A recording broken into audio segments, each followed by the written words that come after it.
Comment ça, la station a explosé? Bégayai-je en contemplant les écrans sur lesquels la station s'était auparavant trouvée, et où désormais ne restait plus qu'un champ de débris sous les étoiles. Et alors que je commençais à mesurer l'ampleur de ce que cela signifiait, 3 des drones cuivrés d'Ati jaillirent de leur alcôve avant de se stabiliser au-dessus de l'exosquelette d'Orb. « Orb, je te tiens en joue !» annonça l'opérationnel. « Et pas seulement avec mes drones. Pas un geste. Qu'est-ce que tu as fait à Kasey ?» L'exosquelette nacré d'Orb et ses 6 pattes segmentées restèrent immobiles quelques instants, avant que la voix rauque et profonde de l'interface ne traduise les propos du Vankar à l'intérieur. « Je nous ai sauvé la vie, » répondit celui-ci. « Kasey Girtal allait faire exploser les tertiels, tout comme Damio Lergic a fait exploser la station du Miracle Topal. » Mon regard retomba sur le corps de Kasey, toujours étendu, les yeux grands ouverts à travers la console, et je fus incapable de m'en détourner jusqu'à ce que Mevali Tehanok, la lieutenant, ne vienne se dresser de toute sa hauteur au-dessus du Vankar. « Comment est-ce que tu sais ça ?» gronda-t-elle férocement. « Je peux répondre à toutes vos questions, » reprit Orb. « Mais je suis sûr qu'Ati peut analyser les images et les radiations de l'explosion et confirmer que celle-ci venait de l'intérieur de la station et que... » Allô? Allô? Vous m'entendez? La voix de Rempart venait de s'élever à nos oreilles et je sursautai, ayant complètement oublié l'alionite ramenant le 3e caisson de biostase dans la navette. « Rempart ?» demanda Mevali. « Oui, on t'entend. Où es-tu ?»« Dans la navette. J'étais à mi-chemin de l'Éterciel lorsque la station a explosé, » répondit l'alionite. « La navette a subi beaucoup de dégâts et je craque le caisson aussi. Je ne sais pas dans quel état est la personne à l'intérieur. Je n'ai été protégé que grâce à mon armure de combat et c'est grâce à elle que j'ai réussi à me reconnecter au canal de communication. On dérive vers vous mais je n'ai aucun contrôle sur la navigation. »« J'envoie des drones, » annonça Ati. « Juste le temps de les équiper pour qu'ils puissent vous rapatrier jusqu'à nous. Je vous ai en visuel. Ils devraient arriver d'ici 4 minutes. C'est acceptable pour toi ? » Pour moi, oui. Pour la personne dans le caisson, je ne sais pas. 3 des 5 drones cuivrés de l'opérationnel quittèrent la passerelle à toute vitesse, en laissant 2 pour surveiller le Vankar, toujours calme et immobile sous les regards sévères de Mevali et Stelia. Et avant que quiconque ne puisse reprendre, Illiran, l'historienne, déboula sur la passerelle, le regard affolé. « J'ai entendu ce qui se passait !» haleta-t-elle. « La station, tout l'équipage, ils sont tous... Je commençais moi aussi à réaliser que nous ne reverrions aucun de tous ceux qui avaient été à son bord. Eltan Jarko, notre capitaine, Damio, Cal, Lunloin, mais je n'étais pas encore prêt à affronter les faits en face. Bien que mon regard ne revienne régulièrement se poser sur les yeux vides de Kasey, me forçant à accepter que quelque chose de terrible venait de se produire. « Comment va notre passager à l'infirmerie ?» demanda Stelia, arrachant son regard bleu perçant à l'exosquelette du Vankar. « Il est secoué, mais il était bien tenu en place, » répondit l'historienne en semblant se ressaisir. « La secousse, c'était l'onde de choc, c'est ça ?»« C'est ça, » approuva Ati. « Et juste avant que celle-ci ne se produise, Orb, ici présent, a dégainé une arme et tiré sur Kasey. Il a des comptes à nous rendre. »« Et juste avant que je ne tire sur Kasey, » rétorqua le Vankar, « vous aurez remarqué que, tout comme Damio, il a réagi au nom de notre nouveau passager, et que tous deux se sont mis à se comporter de manière assez troublante. Les images confirmeront mes dires, mais des veines sont apparues sur leur peau, et cela a déjà été observé juste avant des explosions similaires à celle à laquelle nous venons d'assister. Je suis chargé d'enquêter sur le sujet, et l'organisme pour lequel je collabore a eu vent que 2 personnes proches des cercles que nous surveillons seraient présents pour cette expédition à bord de l'Éterciel. Nous n'avions malheureusement pas leur identité, auquel cas j'aurais agi plus tôt. » Un long silence suivit ces paroles, finalement rompu par notre navigatrice. « Attends, quoi? Tu enquêtes sur quoi? Et pour qui ?» « Kasey Lergic était avec nous depuis plusieurs années déjà, » intervint Mevali Tehanok. « Il n'a pas été affecté à bord de l'Éterciel, » ajouta-t-elle en insistant sur le mot. « Nous soupçonnons l'organisation responsable de ces actes de planifier sur le très long terme, » reprit Orb. « Les témoignages que j'ai pu recueillir le confirment. Ces mêmes veines noires, juste avant une explosion ou un sabotage, ont été observées sur des gens que leurs proches connaissaient depuis des années, voire, parfois, toute leur vie. Et j'ai même réussi à obtenir des images pour prouver que les explosions avaient bel et bien pour origine les personnes en question. Je pourrais vous les montrer. Nous soupçonnons une bombe biologique injectée dans le métabolisme de la personne, et pouvant s'adapter à n'importe quelle espèce. Certains des sujets étaient des Vankar, des songes-givres ou des alionites, autant que des humains. »« Qui ça, nous ?» siffla Stelia. « Pour qui tu travailles ?»« Chaque chose en son temps, » répliqua le Vankar. « Pour l'heure, J'aimerais beaucoup savoir pourquoi le nom de notre passager a poussé les deux sujets à l'activation. Je promets que je ne vous veux aucun mal. Vous pouvez me garder sous surveillance jusqu'à ce que j'ai répondu à toutes vos questions. Mais je pense que notre nouvel invité a beaucoup à nous apprendre, à vous comme à moi. Mévalie recula de quelques pas et toisa sèchement l'exosquelette. Puis, elle se tourna vers l'une des consoles. « Ati, où en es-tu avec Rempart ?» demanda-t-elle. « J'ai fixé des propulseurs à ce qui reste de la navette, » répondit l'opérationnel. « Elle devrait être de retour au hangar dans la minute. Rempart et moi pouvons nous charger d'amener le caisson à l'infirmerie dans les plus brefs délais afin de prendre en charge la personne à l'intérieur. » « Bien, et tu confirmes que tu es prêt à neutraliser Orb au moindre geste déplacé ?» reprit Mévalie. « Confirmé. Néanmoins, je tiens à préciser que les images de l'incident correspondent aux descriptions faites par Orb. L'attitude de Kasei et Damio a changé dès que notre passager a mentionné son nom, avant que d'étranges veines n'apparaissent en effet sur leur peau. De plus, les dernières images rapportées par mon drone à bord de la station semblent indiquer que Damio était bel et bien la source de l'explosion. » Dans le moment de flottement qui s'ensuivit, je me repassai moi aussi les images en tête. Tout était allé très vite, mais la vision de Kasei devenue soudainement pâle alors que des veines noires comme la nuit se mettaient à serpenter le long de son corps était gravée dans mon esprit, corroborant le récit du Vancar et m'inclinant à accepter ses explications. « Bien, Rempart, tu as entendu ?» demanda finalement Mévalie. « Parfait. Rendez-vous à l'infirmerie, nous irons tous ensemble rencontrer ce Téméopial ou quel que soit son nom. Et ce n'est pas le seul dont j'attends des réponses, ajouta-t-elle brusquement à l'intention d'Orb.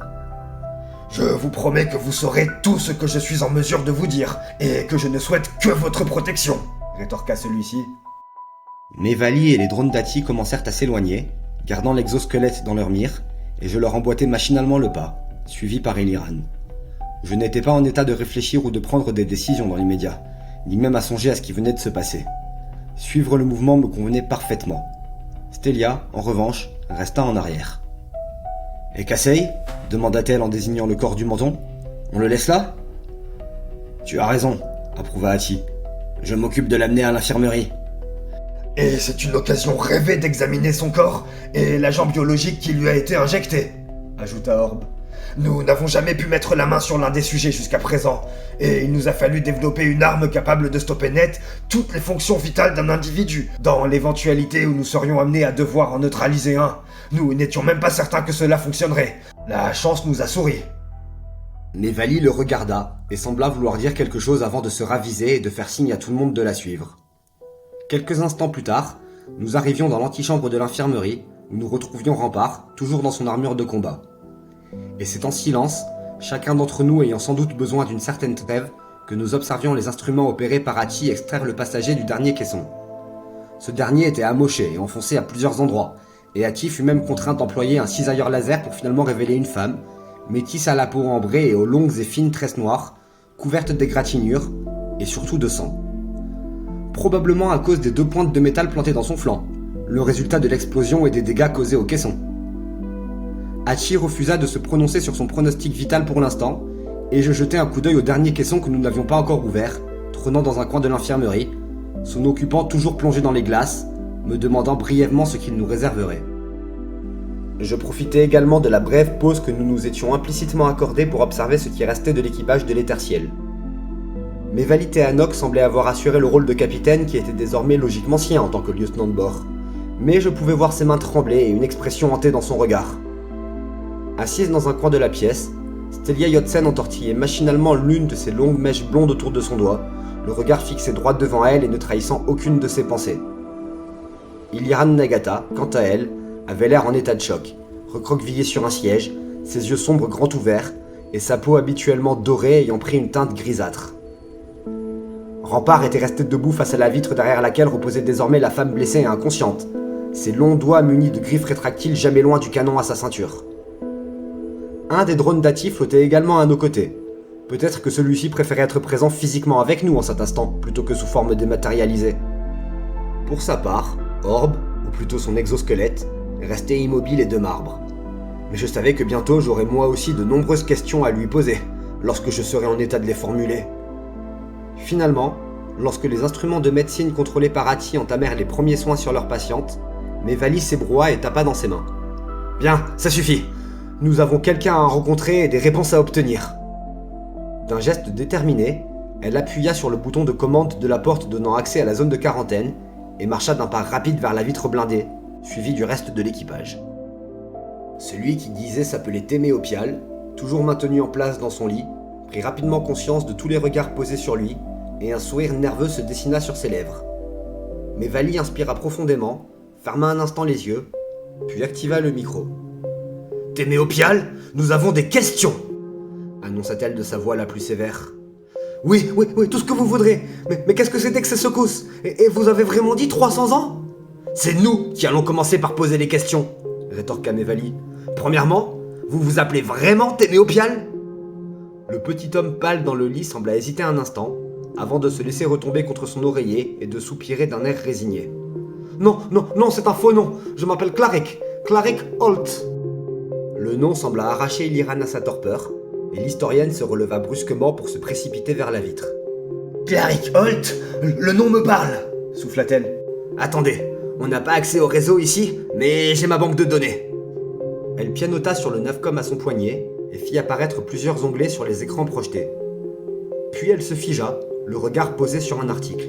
« Oui, c'est ça !» s'exclama-t-elle. « Claric Holt faisait à l'époque partie de l'équipe de chercheurs ayant découvert que certains humains étaient sensibles aux abysses. Mais il est officiellement mort dans un accident, et il se serait apparemment perdu dans l'espace après une expérience ratée, à ce que je vois. »« Non !» contra l'homme en quarantaine. « Ils voulaient nous réduire au silence. Ils avaient déjà éliminé le reste de nos collègues. On devait fuir. On a changé de nom et on s'est réfugié auprès de Rekaropal. Ils cherchaient des ingénieurs pour le miracle d'Opal, et nous voulions disparaître. » J'échangeai un regard avec les membres de l'équipage autour de moi. L'homme avait l'air sincère, mais son récit soulevait encore plus de questions. « Qui voulez-vous éliminer ?» demanda finalement Mévali. L'homme, Claric Holt, si tel était réellement son nom, se mordit les lèvres et ferma les yeux. « Non, vous ne voulez pas savoir. Vous devez comprendre, nous travaillons sur quelque chose qui allait changer la Fédération tout entière. Juste, imaginez, des êtres humains capables de piloter un vaisseau sous la surface de l'univers. Plus besoin de supplier les pionniers pour ouvrir un sentier.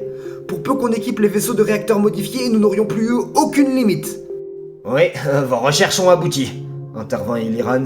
« Vous décrivez ce que nous appelons aujourd'hui les navigateurs. Nous en avons même une parmi nous en ce moment, » ajouta-t-elle en désignant Stelia. La navigatrice en question salua le dénommé Claric d'un geste de la main, alors que celui-ci se redressait brusquement. « Vous pouvez percevoir la dimension sous la surface de l'univers » s'exclama-t-il en dévisageant la jeune femme. « Vous les ressentez? Vous pouvez les percevoir ?»« Percevoir quoi, exactement ?» demanda laconiquement Stelia, le visage toujours aussi impassible.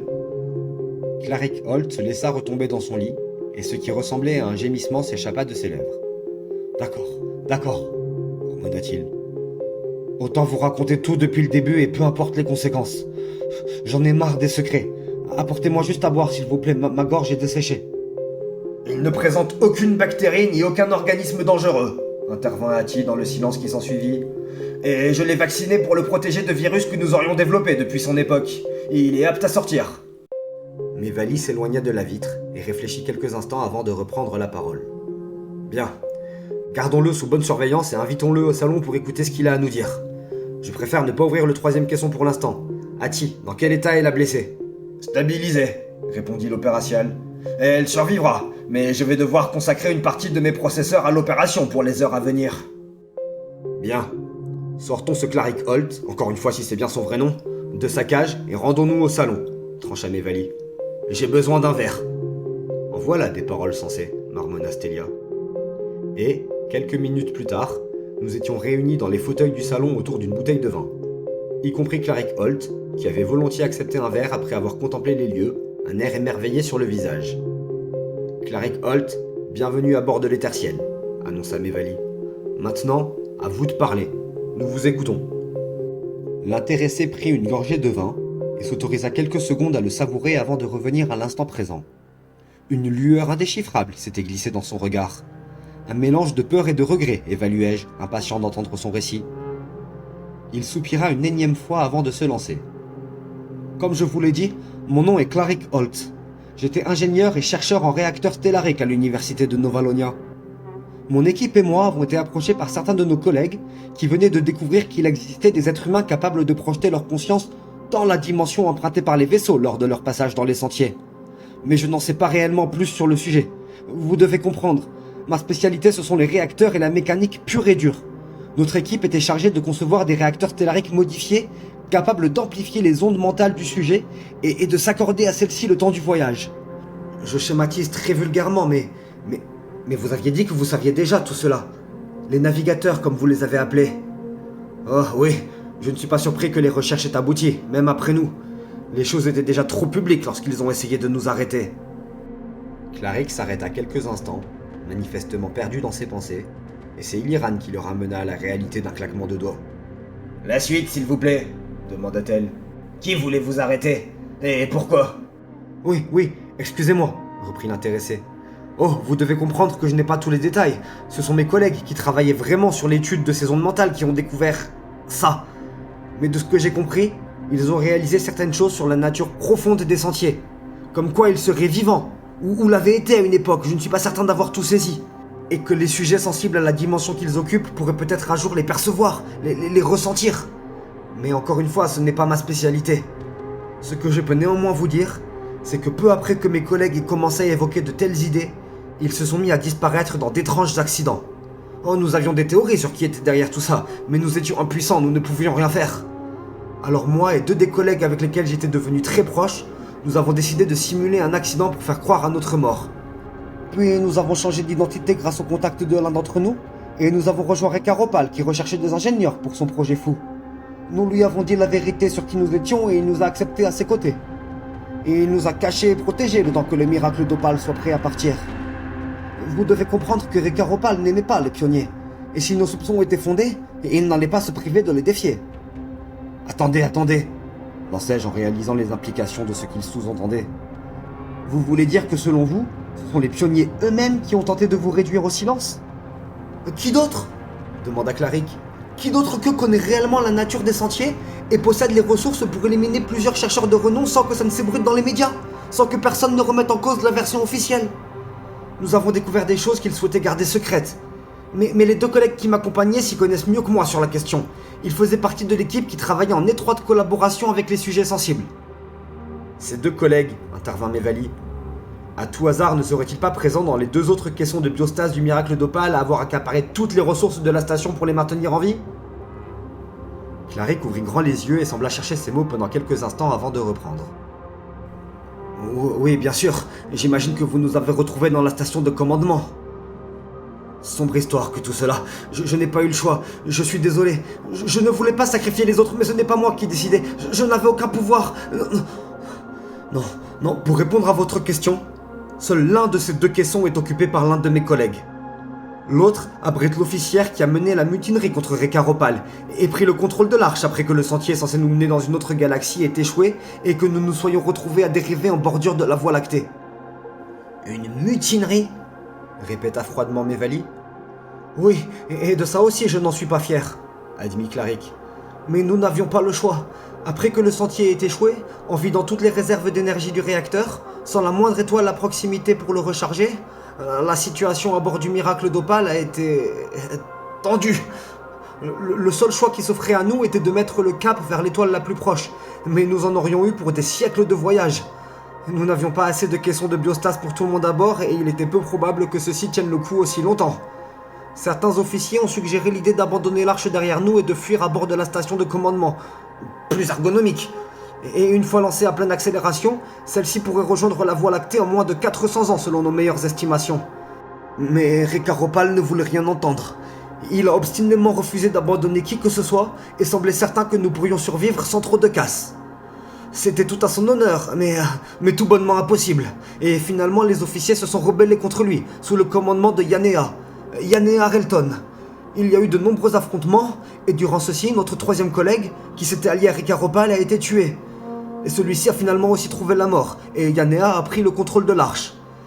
Elle était très proche de Tiar, mon autre collègue, et ensemble ils voulaient revenir dans la Fédération. Ils parlaient même de se venger des pionniers que Yanea ne portait pas non plus dans son cœur.